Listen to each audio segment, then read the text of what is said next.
Good morning, everyone. So my name is Alexis André, and I'm going to be your host for this session. And today I'm going to be talking about Nannou, and that's a creative coding framework that has been written in Rust. So I'll try to keep this interactive in the sense that I'll try to do a live demo of working with the framework so that you can get a feel about how it feels to actually work with Rust and this wonderful framework that is Nannou. So just to give you a brief introduction about myself, I'm actually working for Sony. I do a lot of things, and I work mostly on the future of entertainment and how we can use new technologies to create new experiences. And today I'm going to be talking about the creative coding part of my activities, where I've actually been releasing daily animations for the past 4 years or so. And in the last 2 years, I've been using exclusively Nannou. So Nannou is a creative coding framework that has been written in Rust. So if you're not familiar with creative coding, it's the use of computers and technology to create interactive pieces of art, installation, or whatsoever. And you might have heard of processing or open frameworks or even Cinder for what matters. So you have a lot of different frameworks out there, but the only one that I know of where you can do a lot of interesting things in Rust has been Nannou. So Nannou has been developed by the wonderful people behind Mindbuffer, a design studio, and they're doing like awesome installation using the framework. Personally, myself, I'm using only for doing graphics so far. And you can even look at the homepage of the project and you can see a lot of my sketches here. I'm not part of the team. I'm just maybe a heavy user of the framework. So you can find me on Twitter, Instagram at the MacTutri handle. And I post my animations every day. So you can get a feel of what the framework is able to do just by looking at my collection of sketches. So that's going to be it for the introduction, and let's jump into the live coding. So if you're not familiar with Rust, I'll try to keep things as simple as possible. But if you're familiar with Rust, please tell me where I'm wrong, because I will obviously make a lot of mistakes along the way.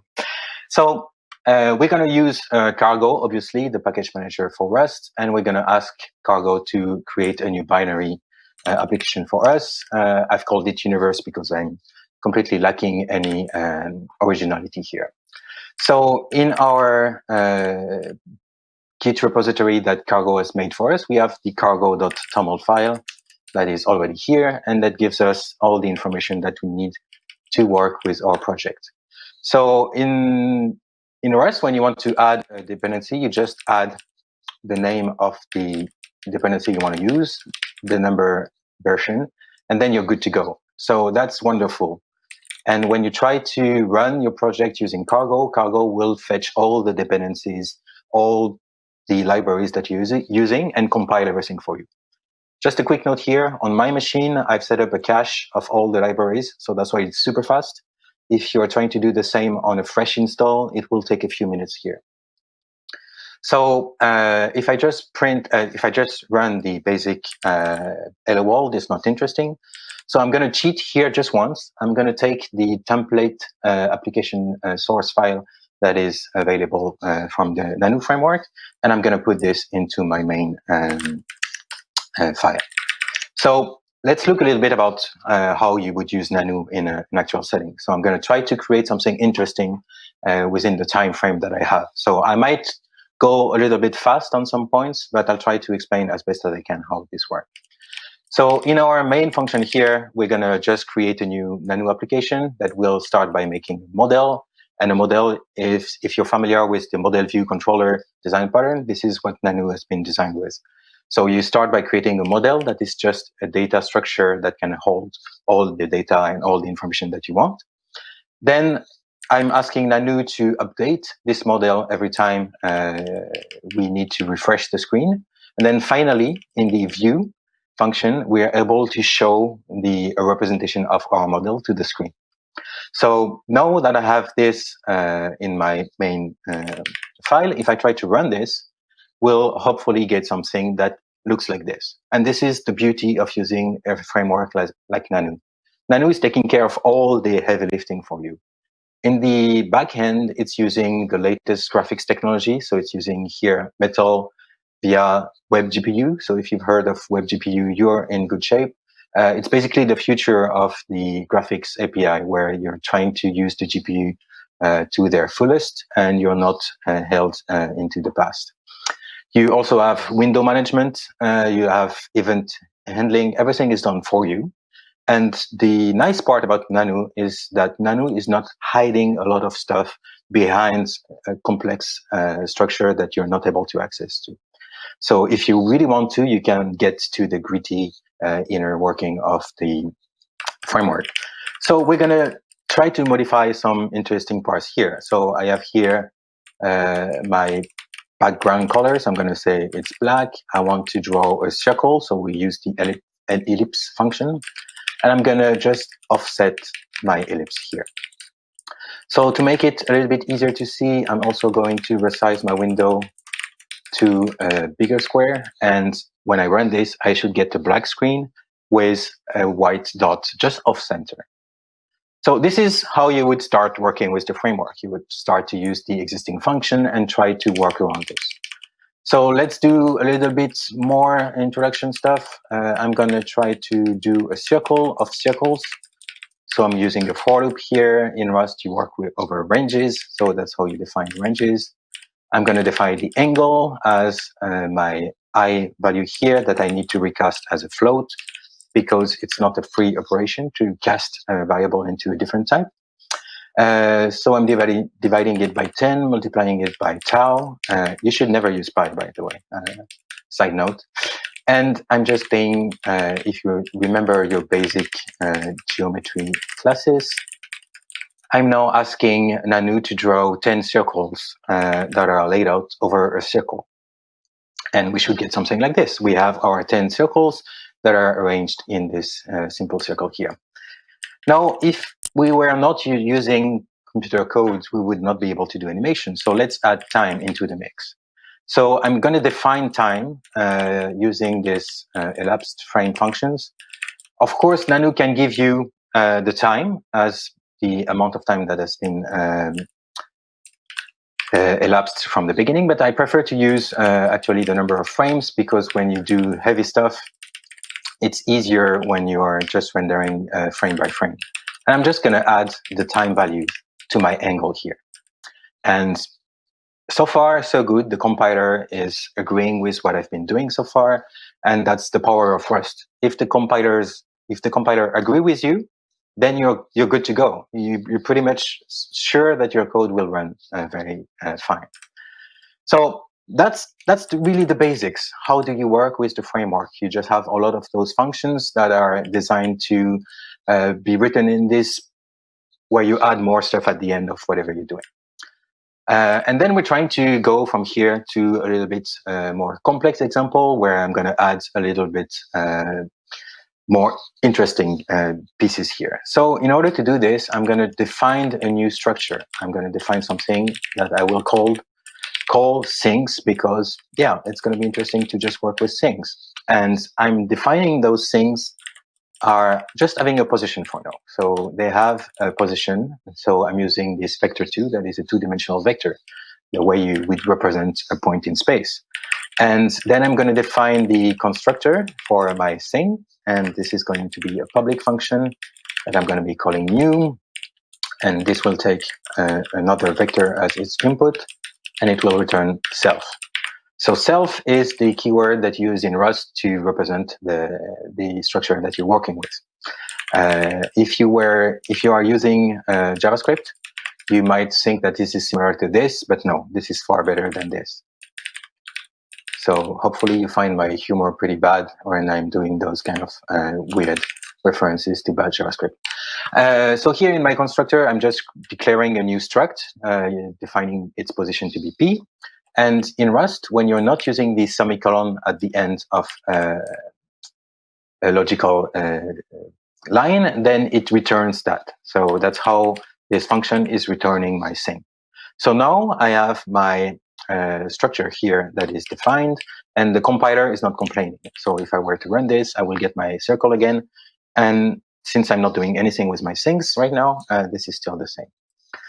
So I'm going to use my model here to store a lot of those things. So let's say that in my model, I want to have a dynamic vector of my thing. So that's how you would define a vector of type thing in Rust. And when I'm just initializing my model, I also need to put my things here. And I need to define what things is. So I'm just going to say that thing is going to be a new empty vector. I have no errors right now. And that's the power of the compiler here. I'm not declaring the type of things, because if I'm using things in my model, it can only be a vec of thing. So the type here has been inferred by the compiler to be a vec of things. So if I'm still not putting anything in my vec, it's pointless. So we're going to try to add one element to our vector. So I'm going to define a new one. I'm going to try to put it at the center, just using the macros that Nannou provides. So here I have the vec2 function that just creates a point in space. And I'm trying to push that into my list of things. And now, oh, here we have an error. And I'm going to show it on the left screen so that you can see it better. This is something that you will encounter a lot when you're working with Rust in the beginning. Rust is going to make sure that you are really willing to do the things you are asking it to do. And here, I'm asking it to mutate the things. And when I'm declaring things here, I'm saying this is by default an immutable variable. So Rust is saying you're trying to mutate something that should not be mutated. And that's where the safety that people associate with Rust is coming from. The compiler will complain a lot about what you're trying to do and will guide you to make it safer, in a sense. So in order to solve our issue here, we're just going to declare things as immutable. And then everything is fine. It works. We can still go on and compile things. So I'm going to represent my model now. So I'm going to get rid of my for loop here. I'm not going to draw this bunch of circle. I'm going to iterate over my list of things. So I'm going to start by asking an iterator over my list of things. And I need to rename the variable name, because if you are not using a variable in Rust, Rust will also complain that you're not using the variable. And that's a potential for errors. So if you want to get rid of this warning, you need to use an underscore in front of your variable name. So that's why you have here an underscore. So if I erase this, the compiler is happy. It's able to find my thing. So I'm going to draw an ellipse right now. And I'm going to put it at the position of my thing. I'm going to say it's going to be a smaller one, let's say 5 points, and I want it to be white again.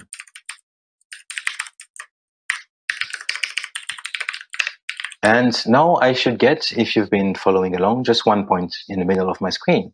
And that's fine. That's what we wanted. And it's boring. Yes, it is. The whole thing starts by being boring, and then we add more until it's interesting. So we're going to add a lot of those things. So I'm going to try by adding a constant here. So I'm going to say the number of things is going to be an inside char, and I say let's go for 2,000 of those things.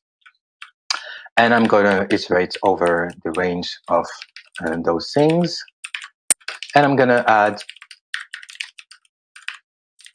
a bunch of new things all over the place. So if I were to run this right now, I would have 2,000 things at the center of my screen. So it's not really interesting. So we're going to spread those things evenly over the whole screen. So for this, we're going to use the random function. So let's say random will return me a float between 0 and 1. So I'm going to center this, and I'm going to multiply by the size of my screen. So let's say this is what we want, and then, oh, the compiler is complaining again. Let's look at the error right now. So the compiler is saying that it cannot infer the type that is required for using the function random. And that's also, again, a nice feature of Rust. You can have multiple definition of the same thing, but when you need to specify, you need to be really explicit about which version you want to use. Because when you're saying random, it doesn't mean that you want to float. It could be a bool, it could be an integer, it could be anything else. So you need to use this slightly non-familiar syntax for me at the beginning to ask for the specific version of random that you want. So this is going to ask for a float that is between 0 and 1. So if we run this, we should be fine because the compiler is not complaining. And then we got our bunch of points that are shown all over the place. Boring again, we'll get to the interesting part soon enough. So I hope you've been following along so far. I'm just creating a lot of things here in my model, and in the view function, I'm trying to display them. So now we're going to add movement. We're going to try to work with the animation part of what makes creative coding interesting, especially for myself. So when we are looking at our code right now, you might think that in your loop here, you could be able to just do, okay, I want to move the position of my things just by a small vector. But the compiler is saying, yeah, no, you can't do this. This is not how you're asking the code to do. We're asking to mutate our thing. We're asking it to change, but we don't have a mutable reference. We're not allowed to mutate this because when you ask for an iterator, you're not asking for a mutable one. So you would ask for a mutable one by using the itermut function. But the problem is our model right now, when we look at in the definition of the view function, we're only having an access to immutable reference to our view, to our model. And that's by design. The people behind Nannou are following the model view controller pattern, and you're not allowed to mutate your model in the view function. The view function should only represent your model. So if we want to modify our points, we need to use the update function. So it's going to be cleaner in a way where everything that is related to modifying our model is going to be in the update function, and everything that is about showing it is going to be in the view function. So I'm going to clean my view code so that it's back to showing the ellipse. And in my update function, I'm just going to ask to mutate my things and make them move just slightly to the right. And then now I have points moving to the right. It's super boring again, but we'll get to the interesting part. And I hope you understand why Rust is interesting to work with, because it will put a lot of safety checks for you when you're writing your code. So let's say we do not want to work with this weird slightly displacement to the right. Let's say we want to move things randomly. So I'm going to grab my random code here, and I'm not going to move by that much. I'm just going to move by just a few, just 1 pixel, 1 point wise per step. So then you can see maybe that my points are slightly moving, and it's called Brownian motion. It's the state of particles when they're moving in a liquid, for example. It's boring because it's lacking direction, it's lacking scale, it's lacking contrast. Everything is moving at the same rate, and it's not showing any particular points of interest.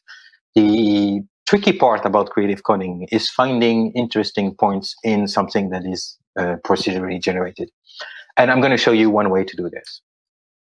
So when we're talking about pure randomness, it's not really interesting because randomness is boring. So we want something that has more meat than just pure randomness.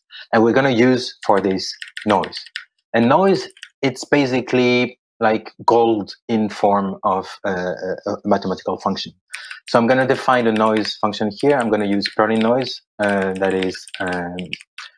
is named after Ken Perlin, the professor at the NYU, and he actually won an Academy Award for his work on this. So I'm adding the noise to my model, and since noise is not by default included in the scope, I'm just putting everything that I need in scope using the use keyword. So now I have noise, and noise is a mathematical function that will return me a smooth random value when I'm trying to ask for something. So instead of moving my points around randomly, I'm going to move them along the value of this noise function that is there. So I'm going to get my noise generator, and I'm going to ask for the value of the noise field at the position of my sing. So I'm going to ask to create a new vector here that takes the position of my sings. And since I want a two-dimensional displacement, I'm going to use three-dimensional noise. So that's a trick. You can always get interesting results because you have more dimensions to play with. The compiler is complaining again because the noise crate that Nannou is using is expecting doubles instead of floats. So this is going to be dirty. So pardon me, excuse me for doing this right now, but for the sake of time, I'm going to do a dirty fix here by just converting everything to doubles as we need to and converting them back to float afterwards. So now I should be getting points that are moving, not completely randomly, but just along this noise function that we asked for. And it looks the same. So this is a huge, easy to make a mistake in the beginning. It's because when you're dealing with noise, noise is not designed to work along huge spaces. Noise were designed to work along very small spaces. So here, when we're talking about the range of positions that we're looking at, so share is going over the whole screen, it's too big. Noise has been designed to work with very small ranges. So again, I'm going to do a very crude fix to scale everything down to something that works with the noise function that we're using. And then suddenly we have, oh, we have structure, we have direction, we have movement, we have interesting things happening. And I'm going to rerun this again because the interesting things happen in the beginning when you start to see the points going along. And then when they reach convergence points, we are lacking this contrast and direction again. So we're going to work on fixing this and making things look a little bit more interesting. So I'm going to use the cheapest trick in the book. That is, if I'm not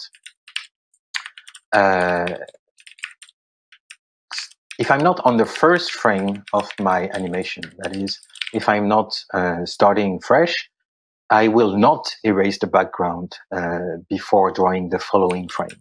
So this might sound complicated, but it's really easy. I'm just drawing over the previous drawing all the time. So suddenly we see those lines that are moving around, and we see history, we see the past.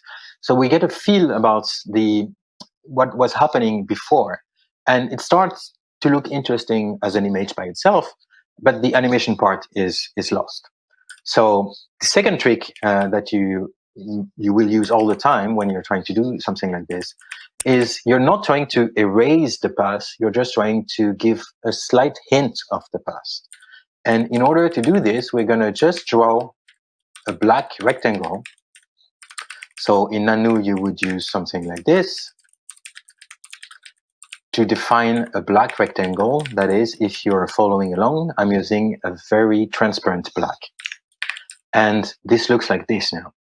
So I am drawing over my animation with something that is almost black all the time.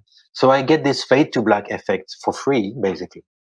And this is where Nannou shines, because Nannou is using float precision for colors, but not for the whole color itself. For every channel, for each channel of color information, you have a floating point precision. All the other frameworks that I know of are not able to do something as pure as this. So, yeah, Nannou, go here. So now you can see that the interesting part of this is the beginning. I hope it's not that choppy on your side, but it's really showing the beginning is where we see the noise getting here in, and that's the interesting part. So we're going to try to do this in the remaining minutes that I have. I'm going to try to show the lines and not just the actual position. So I'm going to change my things here to not be just one point, but going to be a list of points. So I'm going to create a list of points here that is going to be empty. I'm going to add my initial position, and I'm going to declare my structs at something like this. So right now, I'm just saying that my things now are a list of position and just not only one point. So I also need to update how I'm making those things move. So I'm going to take the last position. It's going to be the same position, and I'm going to use the head of my list for this. And I'm going to say that the new position is going to be the last position plus the same displacement that we're using. And of course, I need now to refer to this last position and not the position of my thing. And I also need to push back my new position. So I'm going to insert it at the head of my list, something like this. So what I'm doing right now is I'm just adding this new position to the list.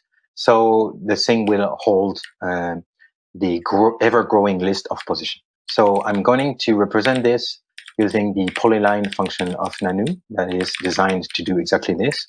So it's going to take a list of points and it's going to show it to you. So excuse my pretty fast explanation of what polyline is doing.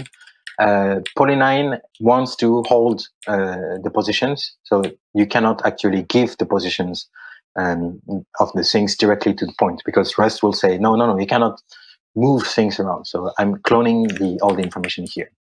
And then if I try to render this, we see a bunch of lines that are being drawn on the screen. And if I don't stop here, you might guess that this will crash eventually because I'm just adding more and more points all along the way. But this is interesting because we see the structure of the noise. We see some things that are interesting. We start to see where the noise is driving our points around. And it gives you a feel about the structure of what we're using. You have interest points and everything. So I'm going to do one final trick just to spice things up. And I'm going to speed basically the drawing. Here you can see in our update function, we're just going one step forward. I'm going to say, screw this, let's go for 50 steps. I'm going to say, I want you to go 50 steps forward, and we're going to draw this all the time. And I'm also going to reset my thing every time I'm going into a new frame. So in order to do this, I'm going to clear my positions list, and I'm going to add a new position at random. So I'm going to define a new vec2, and I'm going to use the same code that I was using to create the things in the first place. So now I am actually creating a new empty list of things each frame, and I'm adding a lot of those lines all the time. And I'm asking them to move along my noise field for 50 steps at a time and drawing those lines in white. So let's have a look. Suddenly it's going to be completely different. We have a grayscale representation of our noise field right now. If you have the time, the code is going to be available, of course, on GitHub. Please try to execute the code on your machine so you can see the animation in its complete glory. And this is what you can get when you're trying to represent something as complex as just one mathematical field along the way. I'm going to add a final trick just to convey the point that when you're working with creative coding or something like this, you're allowed to do a lot of weird stuff that might not make a lot of sense. So let's say I'm going to change my parameter here, my scale parameter here. So I'm just going to add the time. I'm going to take the cost of the time. I need to use doubles because Rust. And I'm going to make it a little bit slower. And this is how I need to erase the underscore. Rust, again, is preventing me from hurting myself. And now it's subtle, but you can see that the scale of the noise is moving. So that's it. for my talk. I hope that you enjoyed it and you kind of followed along how this is working. I am available to chat in the Matrix channel for Nannou. And if you have any questions, I'll be there to answer them. Thanks a lot and see you later.